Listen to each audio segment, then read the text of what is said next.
Love, pauwi na ako. Ito nangyari sa araw ko.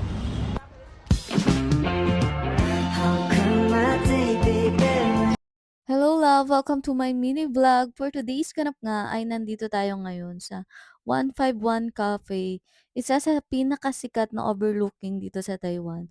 At ito ay located sa Taoyuan City. Ito yung malapit sa airport mga love. Advisable din ito puntahan ng hapon mga love dahil daanan to ng eroplano dahil napakalapit ng airport dito. Ganito din kaganda ang view sa gabi. Ayan yung 151 Cafe at ito yung view sa taas niya, yung maraming ilaw, yun yung Taoyuan Airport. Ito rin yung masarap na galaan dito sa Taiwan mga love, mga overlooking cafe, sobrang dami dito. At kung sa pagkain naman mga love, nagre-range lang din yung pagkain nila ng 150 to 200 NTD. At kung sa sarap naman mga love, para sa akin is 8/10 kasi masarap din yung waffle nila dito. 'Pag kailangan mo mag-relapse mga love, dito ka lang pumunta sa 151 Cafe.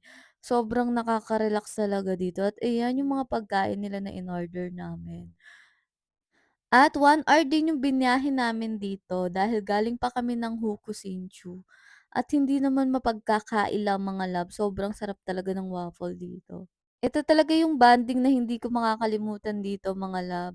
Masarap na pagkain tapos magandang tanawin, sobrang nakaka-relax. Salamat sa panonood, bye bye.